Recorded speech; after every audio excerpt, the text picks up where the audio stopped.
Legal experts at Harvard believe that a mistake in our legal code has allowed billionaires to unfairly influence our elections for over a decade.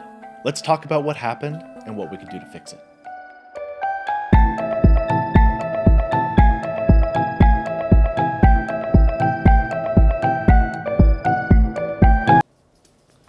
Okay.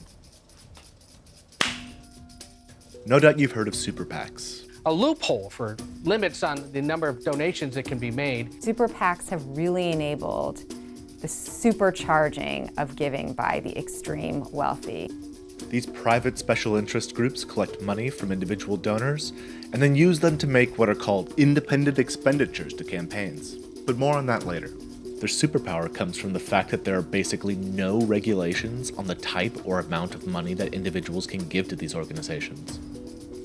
By allowing billionaires to make unlimited contributions, super PACs have caused the amount of outside money spent on elections to skyrocket since their establishment in 2010. The landmark decision, Buckley versus Vallejo in 1976, ruled that contribution limits constituted an abridgment to an individual's right to free speech, but that these regulations were appropriate in the interest of the prevention of corruption and the appearance of corruption spawned by the real or imagined coercive influence of large financial contributions.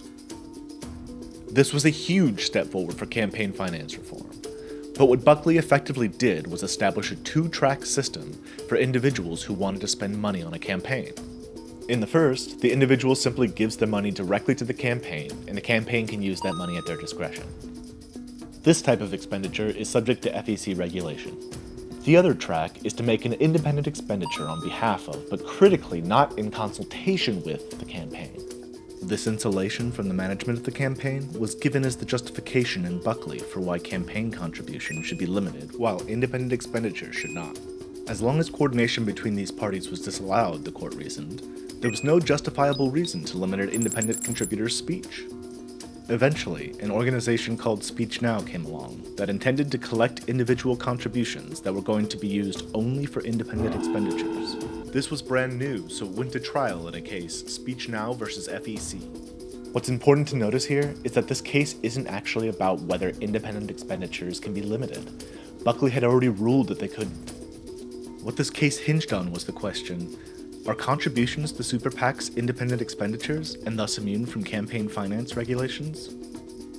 The judge on the case in the DC Circuit Court of Appeals, Judge Santel, looked to another huge decision happening at the time.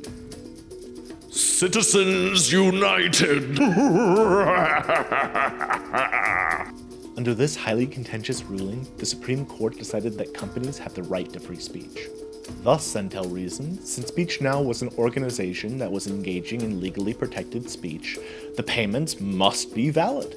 So, case closed. Since independent expenditures do not corrupt, contributions to groups that make only independent expenditures also cannot corrupt. Except this characterization of super PACs isn't quite accurate. In our scenario, the only ones taking part in expenditures directly are the campaign and the super PAC, and they're under heavy scrutiny to ensure that they are indeed independent. But a contribution from an individual to a super PAC is questionably an expenditure, and even if it is, it doesn't meet the standard of independence we expect between super PACs and campaigns. In effect, what Speech Now did was create a massive incentive for quid pro quo corruption. But this is exactly the kind of perverse incentive that the Buckley court used to justify campaign contribution limits. What's more, the risk of political corruption isn't just theoretical. Senator Menendez of New Jersey, famous gold bar aficionado, was brought up on charges for corruption before, this time for precisely the kind of charge that Speech Now asserts can never happen. In the case, it was alleged that Senator Menendez had, among a slew of other charges, accepted a $300,000 bribe in exchange for advocating for a medical billing procedure that U.S. Health and Human Services employee Jonathan Bloom felt compelled to testify. It was the Centers for Medicare and Medicaid Services policy not to pay twice for a drug, purchased only once. So, fun anecdote. The person who actually paid the bribe, Solomon Melgen, an ophthalmologist out of Florida, was sentenced to a 16-year sentence for Medicare fraud before scoring a last-minute pardon from Trump. But there's no way he bribed this guy.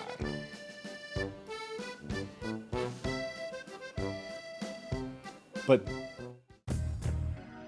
In the Menendez ruling, the presiding judge includes a section, "Citizens United does not bar the prosecution of bribery schemes involving contributions to super PACs," where they write, "Here the government alleges that defendants engaged in a quid pro quo bribery scheme, not that either defendant violated campaign finance regulations."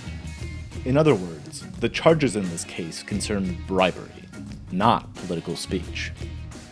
But if a $300,000 super PAC contribution can result in corruption, that must mean that contributions to a super PAC are fundamentally different from independent expenditures.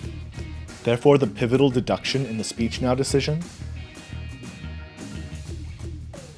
is fundamentally flawed. Well, a landmark decision that has massively impacted our political landscape for over a decade contains an essential flaw. So what do we do from here? Vitally, Speech Now was decided at the district court level back in 2010 and was never successfully appealed to the Supreme Court. But now is its time. Ron Fine, legal director for Free Speech for People, and Lawrence Lessig, the Royal Furman Professor of Law at Harvard, have worked tirelessly on campaign finance reform and protecting democracy, and believe that this line of reasoning could provide a realistic path forward for getting big money out of politics. What we need now is to get the word out, so share this message with your friends and let them know it's time to get big money out of our democracy. Learn more and join the cause at cancelsuperpacs.com or equalcitizens.us.